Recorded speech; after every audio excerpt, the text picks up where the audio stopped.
Boas notícias relacionadas ao Fluminense. Tem jogo do Fluminense hoje. O Fluminense vai fazer um jogo treino contra uma equipe líder de uma divisão inferior lá nos Estados Unidos. Eu vou contar tudo para você sobre essas informações. A FIFA está estudando aumentar o Super Mundial de Clubes da próxima edição. Tem clubes europeus pressionando. Vou trazer essa notícia. Camisa 10 do Sub-17 faz chover na base tricolor em jogo do Campeonato Brasileiro Sub-17, mas o Fluminense não conseguiu a vitória, mas o camisa 10 tricolor mostrou personalidade e muito potencial. Vou apresentá-los a você. Então deixa o seu like, ativa as notificações, tem mais notícias nesse vídeo. Vamos embora para as últimas do Flusão com a Central Fluminense.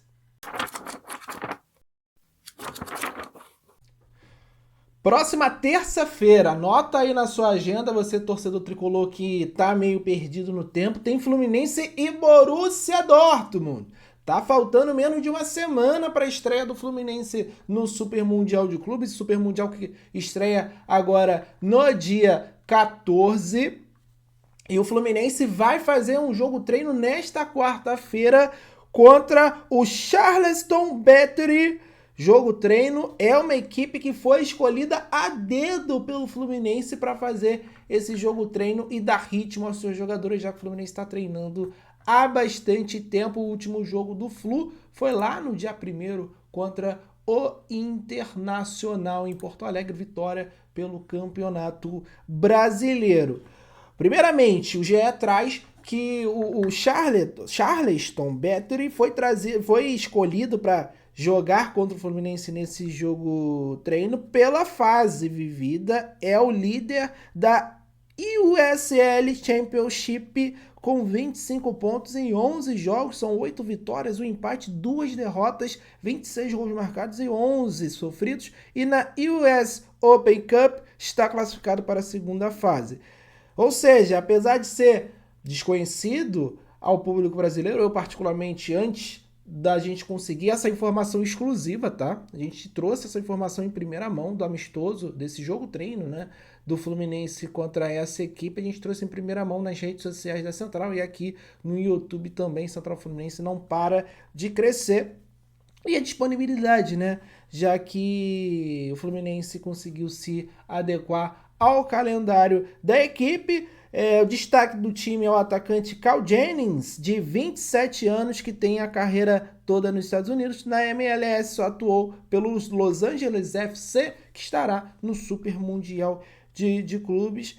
Ele foi contratado nessa temporada pelo Charleston como um reforço de peso. Então é o principal nome dessa equipe aí que vai disputar esse jogo treino contra o Fluminense.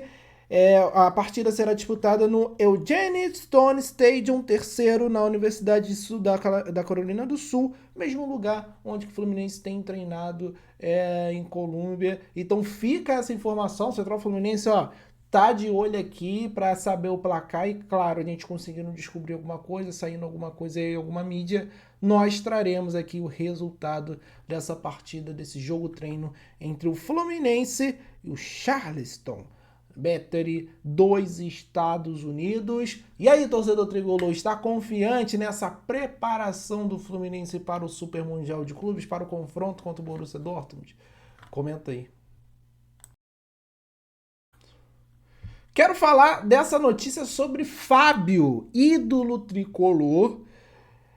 O paredão, ele está muito próximo de alcançar uma marca a nível mundial. O Fábio vai ser provavelmente o jogador mais velho a disputar uma Copa do Mundo de clubes, seja por seleção. O Fábio tem 44 anos, sendo titular e jogando em alto nível. Não é aquela, o cara tá ali como terceiro goleiro, né? Igual eu já vi outras seleções fazendo na Copa do Mundo de clubes. Tem um goleiro de 40, 41 anos e tal, experiente, mas não joga. O Fábio não, o Fábio tem 44 e joga em alto nível, é importantíssimo para o Fluminense Futebol Clube. Ele pode se tornar o segundo goleiro na história do futebol. Na história do futebol. Importante frisar isso aqui. Na história do futebol. A ficar sem sofrer mais gols, né? Sem sofrer gols em mais jogos, tá? ele tá muito próximo de igualar a Gianluigi Buffon.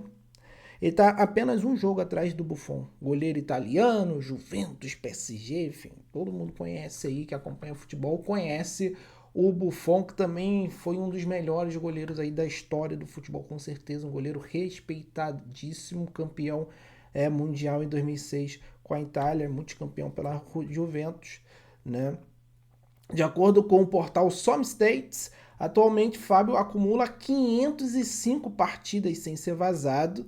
Nos últimos 2 jogos contra o Once Caldas Internacional, ele saiu sem ser vazado, e aumentando esses números, se aproximando do Buffon. O Buffon tem 506 partidas com clean sheets, são 50 a menos que o líder da posição em inglês, Ray Clemens, com incríveis 556 jogos sem ser vazado. Ele jogou a maior parte da sua carreira no Liverpool e foi goleiro da seleção inglesa. Então o Fábio está muito próximo de igualar até o final do ano e passar. Ele vai fazer isso com certeza, né? Mas seria especial demais, né? No Super Mundial de Clubes, na Copa do Mundo de Clubes, com essa exposição da marca Fluminense, Fluminense jogando uma competição de nível mundial mais uma vez, o Fábio bater esse recorde. Tomara que o Fábio vá muito bem, né? Porque realmente é fantástico ver um jogador, um atleta de 44 anos, atuando em alto nível no futebol, ainda mais no futebol hoje que exige muito do físico do atleta, do corpo do atleta, e ver o Fábio sendo o Fábio que a gente conhece aqui no nosso gol é fantástico ter esse cara como ídolo, ter esse cara como um dos pilares da equipe. E a gente, claro, deseja muito sucesso, muita sorte ao Fábio nesse Super Mundial de Clubes, que ele consiga fechar o gol aí, salvar o Fluminense, como geralmente ele faz aí, desde que chegou ao clube em 2022, que ele possa mandar bem e ajudar o Fluminense a passar de fase e ir o mais longe possível nesse Super Mundial. Tomara que ele consiga bater esse recorde aí já nesse Super Mundial de Clubes. Eu vou falar que é possível sim, cara, a gente fazer isso aí, mas vamos ver, porque é uma competição de altíssimo nível. E aí, você, torcedor tricolor, tá confiante que o Fábio bata esse recorde já na Copa do Mundo de Clubes? Acha que foi coerente o Fluminense renovar mais um ano com ele? Tá de contrato renovado. Comenta aí. Essa notícia não estava nem prevista estar nesse vídeo, mas o papel da gente aqui é informar. Se der tempo aqui de encaixar no vídeo, a gente tem que encaixar e falar, tá? Porque a FERJ definiu um novo formato do Campeonato Carioca para a temporada que vem, reduzindo as datas, tá? A gente contabilizou aqui 10 datas, né? Para esse campeonato carioca, né? Diferentemente dos anos anteriores. Olha como que vai ficar. 2 grupos de 6 clubes enfrentando o grupo oposto, 6 rodadas. Os 4 melhores avançam às quartas de final em jogo único. Então, os 4 melhores de cada grupo se tornarão 8 e farão um chaveamento quartas de final com jogo único. Semifinais de ida e volta.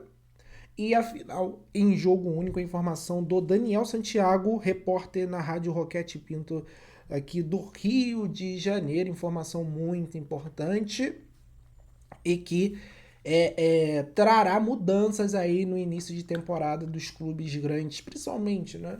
Que são os que mais reclamam dos calendários aí, por conta do número de competição. Particularmente, eu acho que vai ser melhor, né? Do que aqueles jogos insossos que tinha, pô, a gente tava tendo 11 rodadas de Taça Guanabara, que jogos que não valem nada. Pelo menos aqui a gente pode falar que vai acirrar a disputa em datas mais reduzidas. Não você decidir o Campeonato Carioca em 10 datas, para mim, já fica bem melhor, já enxuga mais aí o calendário e os jogos se tornam mais atraentes, porque são 6 rodadas aí, 4 avanços de cada grupo, então você vai ter sempre essa competição para quem vai para o mata-mata. Quartas de finais, jogo único, então tem que ganhar, tem que jogar para valer. Semifinal em 2 jogos e a final em jogo único também. Eu acho que traz mais emoção ali para a competição, né? Porque é um jogo só, tudo pode acontecer. é ali que vai se resolver. Então, acho que é melhoria, sim, principalmente pro calendário do futebol brasileiro. Vamos ver na prática como que vai ser esse campeonato estadual, que tem os seus problemas, mas eu acredito que por conta, né, da tradição, do Brasil ser um país muito grande, né, diferentemente de outros países, a galera fala muito em seguir o modelo europeu, de acabar com o Campeonato Carioca. Eu não acho que tem que acabar.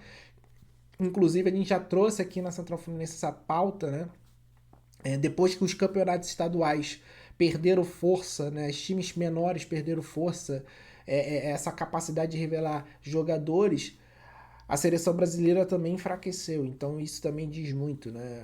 Muitos jogadores surgiram em clubes pequenos, né? Não só do Rio, mas do futebol brasileiro. Eu acho que tem que ter uma estratégia de estruturar essas equipes, ter calendário para essas equipes, para o trabalho continuar sendo feito, porque não tem só os times grandes. Imagina só, se o jogador só ser revelado por time grande. O jogador, o atleta jovem, né, tanto para o masculino, tanto para o feminino, só ter chance de jogar num time grande. Olha quantos talentos a gente perderia. Os clubes menores também servem para isso, para dar essa rodagem de desenvolvimento para os jogadores. É a mesma coisa que a gente fala às vezes aqui do sub-20. Empresta para outro time, empresta para uma série B, série C, para o cara ganhar rodagem ou no estadual. É justamente isso. Essas equipes menores precisam existir, precisam, né, ser autossustentáveis, ter calendário, né? Isso aí gera emprego, enfim, não só para jogadores, mas para profissionais do staff, comissão técnica, futuros gestores, enfim. É um ecossistema muito grande que às vezes o torcedor comum ele não tem essa visão. Só falar, tem que acabar porque os times de elite são prejudicados. Mas, enfim, os times de elite são importantes estarem nessa participação para dar essa visibilidade às equipes menores, dar visibilidade aos jogadores, aos dirigentes, às comissões, técnicos, enfim, mostrarem o seu trabalho também. Então, é um assunto bem amplo. Espero que você tenha gostado. Eu quero que você comente também sobre essa informação muito importante. O Campeonato Carioca de Futebol reduzido a 10 datas em 2026. Quero mandar um abraço para a galera que está sempre acompanhando a Central Fluminense. Deixe o seu like. Se você está assistindo até o momento e não deixou o like, para tudo aí. Deixa o seu like, clica no joinha aí, ative as notificações e se inscreva no canal se você não é inscrito. Pelo amor de Deus, a Central Fluminense bateu a marca de 50 mil inscritos, está rumo aos 60 e todos os dias, tanto eu, tanto o Capuano, que está lá nos Estados Unidos, acompanhando o Fluminense, vai trazer muitos bastidores, trazendo informações do Fluminense exclusivas e que sai a todo momento para você das fontes mais confiáveis. Um abraço para o Milton Frank, de Ipanema, Minas Gerais, Vander Lúcio, de Governador Valadares, Minas, Vanderlei da Mata, de Petrópolis, Rio de Janeiro, o Luizinho, de Soledade de Minas e o Evandro Macedo, de São Gonçalo, Rio de Janeiro. Valeu demais, não esqueça de fazer esse protocolo. Dê o hype aí no vídeo também, que é muito importante pro YouTube nos recomendar para mais tricolores. Informação do The Guardian, jornal britânico, sobre a Copa do Mundo de Clubes, mas não essa, mas a próxima, prevista para 2029, tá? A FIFA fará um estudo para analisar expandir o torneio para 48 times, igual foi expandido a Copa do Mundo de Seleções.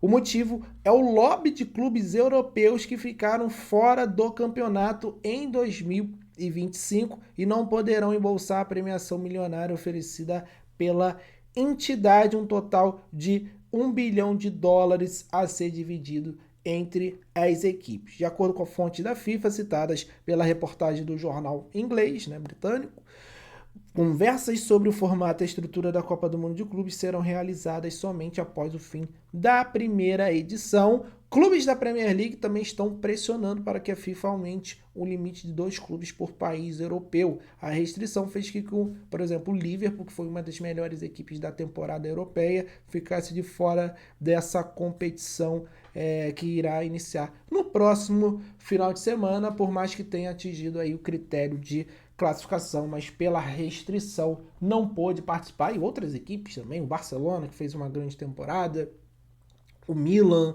o Manchester United, o Arsenal também, que fez uma temporada bem interessante. Então teve algumas equipes de alto nível que ficaram de fora, né? E a premiação aí a ser repartida entre os clubes é bem alta. Os clubes vão ganhar bastante dinheiro com essa competição, fora a exposição.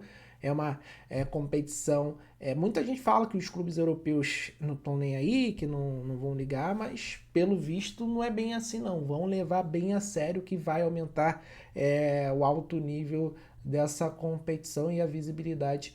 Com certeza, notícia importante. E por quê? Eu quis trazer ela aqui para falar. Aí você pode estar assistindo aqui. Pô, Daniel, o que tem isso a ver com o Fluminense? Cara, se tiver essa possibilidade de tirar essa restrição para o país, o Fluminense aumenta as suas chances de participar no próximo, né? E aí, dependendo do critério que a FIFA utilizar, o critério pode ser um ranqueamento aí do título, obviamente, né? Os clubes campeões da Libertadores, da Champions, enfim. E também alguns clubes por critério de ranking, inclusive aqui na América do Sul. O Boca, o River foram, né, vão participar dessa competição por conta do ranking. E aí, basta o Fluminense, basta entre aspas, né? O Fluminense teria que fazer boas campanhas na Libertadores, fazer boas campanhas, por exemplo. Ser campeão da Sul-Americana ganharia muitos pontos com a Conmebol para subir no ranking, participar, ir longe na Libertadores, ser campeão de novo, quem sabe, enfim, ficar muito bem ranqueado para ter essa possibilidade de participar lá em 2029, que seria maravilhoso, seria incrível, né? E a gente ainda vai acompanhar como que vai ser os resultados, né, desse primeiro Super Mundial. É uma competição que vai acontecer pela primeira vez, é algo inédito, então tá todo mundo nessa expectativa de como será essa competição e os clubes que ficaram de fora europeus aí fazendo essa pressão, esse lobby para estarem, né, nessa competição tão importante. Então tá aí essa informação, isso pode ser bom para o Fluminense para a próxima edição, essa expansão e quem sabe, né, acabar com esse limite de times por país para que tenha a possibilidade do Fluminense participar mais vezes desta competição. Comenta aí, torcedor tricolor, sobre essa notícia super importante. Gente, eu quero falar aqui, o Fluminense jogou ontem pelo Brasileirão Sub-17, abriu 2-0, chegou a fazer 3-1 e infelizmente cedeu um empate jogando fora de casa contra o Corinthians, no Parque São Jorge. O jogo terminou 3-3, mas eu quero mostrar os gols da partida aqui e destacar o camisa 10 do Fluminense, o Naaran, que fez 2 golaços e é um dos destaques dessa equipe sub-17 que não perde há 4 jogos. É o segundo com 10 pontos, dividindo com Fortaleza, mas tem um jogo a mais e tá mandando super bem. Cara, assim, é um jogador pra gente ficar de olho. É um jogador que a gente tem que observar. Os gols estão passando aí na sua tela, torcedor tricolor. Camisa 10 que tem qualidade no pé. Você vê pelos gols, o golaço de fora da área é impressionante. Né? O segundo gol também dele, do Naaran, Luiz Miguel, foi outro destaque da partida, né? Faz o primeiro gol, a bola bate na trave, ele volta, né? Pega o rebote ele mesmo e faz o gol. Dá assistência pro gol de fora da área aí do Naaran. Mas o Naaran me chamou muita atenção com esses golaços. E é um cara que a gente pode colocar no radar aí, meia. E a gente tá precisando de meia no time profissional. Claro que, vou subir o Naaran agora. Não, não é isso, mas é um jogador em potencial que a gente pode, né, lapidar, pode desenvolver para daqui a pouco a gente ver no profissional do Fluminense. Porque, cara, a gente vê que tá faltando mais meias de qualidade no futebol, não só no futebol brasileiro, mas no futebol mundial também, né? O jeito moderno, né, pede que os jogadores saibam fazer mais de uma função, não fiquem só, né, fazendo ou eu sou criativo ou eu só desarmo, né? Eu sou destrutivo. Não, hoje os jogadores precisam fazer tudo mais um pouco, mas falta esses jogadores diferentes. Eu senti, né? Eu vendo esses lances do garoto, eu realmente fiquei com a sensação de que, cara, esse garoto pode chegar longe, pode chegar aí no profissional do Fluminense, tem qualidade, fez 2 golaços aí, o Fluminense indo muito bem, e ele é um dos destaques aí da base do Fluminense. Acho que o Fluminense tem que tratar com muito carinho. O Fluminense que tem feito um trabalho muito legal no Sub-17 nos últimos anos. O Fluminense ganhou a Copa do Brasil, ganhou o Brasileiro. Diferentemente do que eu acho que está acontecendo no Sub-20, eu acho que o Sub-20 do Fluminense tá meio... Não é que esteja deixado de lado, mas os jogadores de qualidade são do Sub-17, aí eles sobem para o Sub-20, depois descem para o Sub-17. Jogadores que deveriam estar no sub-20, né, pela idade, mas já sobem pro profissional por causa da qualidade, né? O Fluminense entende que tem mais qualidade, não passam no sub-20, sobem. E aí o sub-20 do Fluminense eu acho que não tá legal, acho que poderia ser feito melhor até para dar jogo, desenvolvimento. Tem muito jogador que às vezes só treina no profissional, né? E não tá conseguindo desenvolver jogo. É importante também o jogador desenvolver jogo, partidas, confrontos aí nessa faixa de idade, não só treinar. Claro, treinar no profissional é um sarrafo acima, é um nível de competição acima, mas os jogadores precisam de jogo e no profissional muitos deles não têm. Mas o Sub-17 do Fluminense eu enxergo assim, tá sendo feito um trabalho bem legal e ver, né, surgir essas novas revelações, novas joias, de fato me faz ter esperança para o futuro do Fluminense. Mas eu quero o seu comentário. Torcedor tricolor, gostou dos gols aí? Tem acompanhado o Sub-17? Tem mais algum nome aí do Sub-17 que você tenha visto que tenha te agradado? Pô, traz essa informação e vamos debater Fluminense aí nos comentários.